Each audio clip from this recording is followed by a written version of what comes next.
अस्सलामुअलैकुम, कैसे हैं आप? ठीक हैं? अपने आप को टाइम दे रहे हो? अपने आप को टाइम दिया करो और मुस्कुराते रहा करो, ज़िंदगी बेहतर बनेगी। ये मेरा सेकंड चैनल है, इसको लाज़मी सब्सक्राइब करना है आपने। आज हम बात करेंगे, बहुत दफ़ा ये होता है कि आप किसी इंसान की मौजूदगी के लिए उसके इतने एडिक्टेड हो जाते हो, इतना उस बंदे से बात करने का नशा लग जाता है, जिसको मैं तो मोहब्बत का नाम नहीं देता, एक ऑब्सेशन आपको हो जाता है उस इंसान से बात करने का। आप उसके बिना रह नहीं पाते। उसकी मौजूदगी के लिए आपके अंदर क्रेविंग होती है, एक तड़प पैदा होती है, उसके पीछे क्या रीज़न्स होते हैं, मैं आपको समझाऊँगा। क्या लोग आपके साथ कैसे माइंड के साथ प्ले करते हैं, कैसी डार्क साइकोलॉजी आपके साथ प्ले करते हैं। सबसे पहली चीज़ साइकोलॉजी के एक साइकोलॉजी है जिसको बोला जाता है इनविजिबल कंपीट। इनविजिबल कम्पीट क्या है? ज़ाहिरी तौर पर अगला बंदा आपके साथ कोई कॉम्पिटिशन नहीं खेलेगा या कोई उसका मुकाबला नहीं होगा, लेकिन एक इनविजिबल कम्पीट करेगा वो आपके साथ। यानी कि हर बात पे आपके साथ जो है ना, वो मुकाबला करने पे आ जाएगा। डायरेक्टली नहीं, इनडायरेक्टली। जैसे आपकी कॉल नहीं आई, वो नहीं करेगा, समझ रहे हैं? आपका मैसेज 2 आए, वो भी 2 करेगा या 1 करेगा। हर मामले के अंदर वो आपसे कम्पीट करेगा और जिसकी वजह से आप उस इंसान को एक एटीट्यूड वाला बंदा या एक ईगो वाला बंदा कंसीडर करते हो और आपके दिमाग के अंदर एक डर पैदा हो जाता है जिसको बोला जाता है फियर ऑफ लूजिंग। आपको डर लगता है कि यार ये बंदा दूर ना चला जाए, इस बंदे से मैं कहीं दूर ना हो जाऊं, इसको मुझे मैसेजेस करने चाहिए, इसका मुकाबला मैं कर नहीं सकता, इसको मैं 1 दिन नहीं करूंगा, इसने 5 दिन नहीं करना, इससे नो कांटेक्ट में जाऊंगा, इसने राब्ता ही नहीं करना। आपका माइंडसेट ऐसा बन चुका है या बन चुका होता है, तो आपके दिल में एक खौफ पैदा हो जाता है, एक डर पैदा हो जाता है और वो जो डर है, डर ही बंदे को खत्म कर देता है। ज्यादातर जो डर होते हैं वो हमारे इमेजिनेशन के अंदर होते हैं, बस वो रियलिटी में एग्जिस्ट नहीं करते। और वो जो डर है वो आपको खा रहा है कि वो बंदा छोड़ ना दे, वो बंदा चला ना जाए, वो दूर ना हो जाए, वो ये ना कर दे, वो ना कर दे, वो फलां चीज ना कर दे। इस टाइप की चीजें जो है ना अगला बंदा आपके साथ कर रहा होता है और जिसकी वजह से फिर आपको एक तड़प जागती, मैं उससे बात करूं, अगर मैंने मैसेज ना किया उसका भी नहीं आएगा, वो छोड़ देगा। तरह तरह के डर आपके दिमाग में, फिर आपका अपने आपका जो रियल काम है उस पे भी फोकस नहीं हो पाएगा, दूसरी जो आपकी चीज़ें उन पे भी फोकस नहीं हो पाएगा। बस आप तकलीफ में रहोगे हर वक़्त, स्ट्रेस आपको हर वक़्त रहेगा। जो करना चाहोगे वो कर नहीं पाओगे और उस बंदे की यादें आपके दिमाग से निकलेंगी नहीं, ऑब्सेस्ड होते चले जाओगे या एक एडिक्शन टाइप चीज़ हो जाएगी आपको। वो एक्चुअली आपका डर है।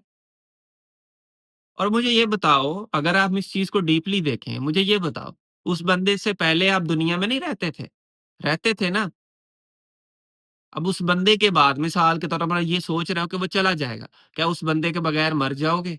इतना तो आपको भी पता है कि नहीं मरोगे, पता है ना? फिर फिर इतना सर पे किसी को क्यों चढ़ा रहे हो?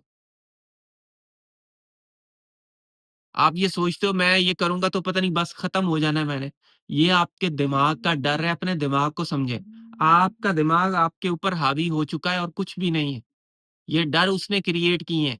पहले तो ये डर थे ही नहीं। तो ये क्या है? अभी के डर हैं जो हमने दुनिया से या लोगों से सीखे हैं। रियलिटी में ये डर मौजूद नहीं है। हम सीख रहे हैं।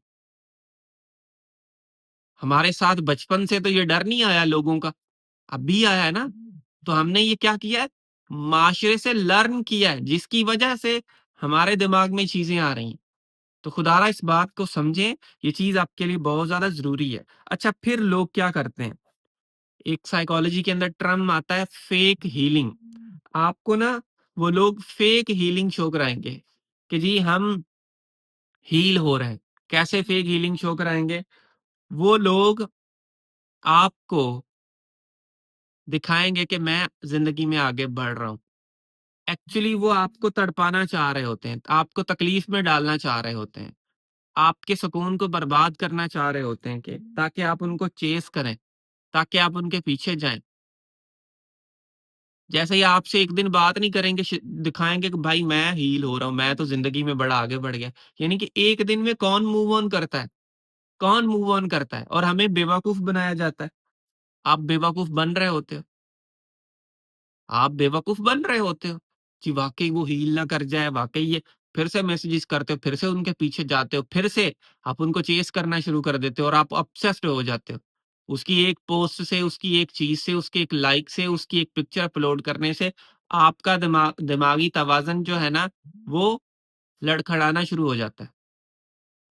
और आप ये सोचते हो कि बस अब रिश्ता पता नहीं क्या टूट जाना है, खत्म हो जाना है, मैं इससे करूँ बात, मैं बात करूँ। तो आप इन चक्कर में लग के अपनी सारी चीज़ें खराब कर लेते हैं। फिर एक और चीज़ आती है जो ये लोग कर रहे होते हैं, इसको बोला जाता है डिलेड सॉरी या सॉरी डिले करना या डिलेड सॉरी जो मर्ज़ी नाम दे लें आप। ये लोग जो है ना, आपके साथ ये चीज़ कर रहे होते हैं। अब डिलेड सॉरी क्या है, जब आपके दरमियान कोई मसला हुआ और कसूर उस बंदे का है, वो माज़रत नहीं कर रहा, नहीं कर रहा है, कोई ना माज़रत है, ना वो आपसे बात कर रहा है और आपको गिल्ट में डाल रहा है कि भाई आपका ही कसूर है, आपने ही सब कुछ किया है, आपकी ही गलती है, आपको ये नहीं करना चाहिए था, आपको फलाँ चीज़ नहीं करनी चाहिए थी। लेकिन बाद में आखिर में आके कुछ टाइम गुज़रेगा 5 दिन, 10 दिन, 15 दिन, आपसे माज़रत करेगा कि यार मेरी गलती माज़रत मुझे माफ़ कर दो। ये इनका तरीक़ेकार है। यानी कि पहले वो माज़रत नहीं करेंगे, आखिर में आके डिले कर के फिर अपनी गलती मानेंगे। या जब टाइम गुज़र जाएगा फिर मानेंगे भाई मेरी गलती है। सोचो ज़रा, ये काम करते हैं ये लोग और हम समझ रहे होते हैं कि यार भाई ये बंदा मेरे साथ जो है ना बिल्कुल ठीक है, ये बंदा सेट है। लेकिन उसको पता होता है मैं गलत हूँ। माज़रत उसने बाद में करनी। इसी वज़ह से आपका ब्रेन उस बंदे में अटका रहता है और आपको क्रेविंग होती है छोड़ ना दे। यहाँ तो आपने उस बंदे को सिखाया है ये सब कुछ। आपने कैसे कि उसकी माइंड की प्रोग्रामिंग की है। या उस बंदे के अंदर पहले से एटीट्यूड है जिस वज़ह से ये कर रहा है।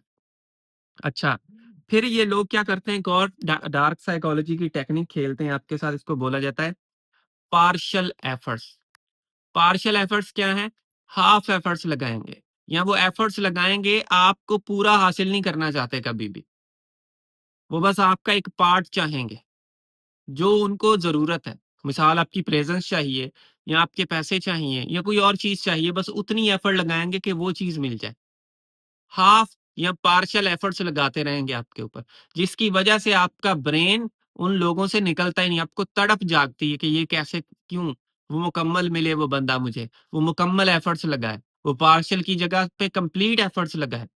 तो आपको पार्शियल कोई भी बंदा चाहिए ही नहीं होता, जिस वजह से आप कंटिन्यू कोशिश कर रहे होते हो, कंटिन्यू आप तड़प रहे होते हो, कंटिन्यू आप तकलीफ में होते हो कि किसी तरीके से वो बंदा मेरे लिए एफर्ट लगाए, वो लगा नहीं रहा होता और आपका सुकून बर्बाद हो रहा होता है और आप चाह रहे होते हो किसी तरीके से मेरी चीज़ें ठीक हो। ये सारी टेक्निक, सारी चीज़ें लोग आपके ऊपर यूज़ कर रहे होते हैं। मुझे उम्मीद है आपने इस वीडियो से कुछ ना कुछ चीज़ें ज़रूर सीखी होंगी। So thank you for watching this video.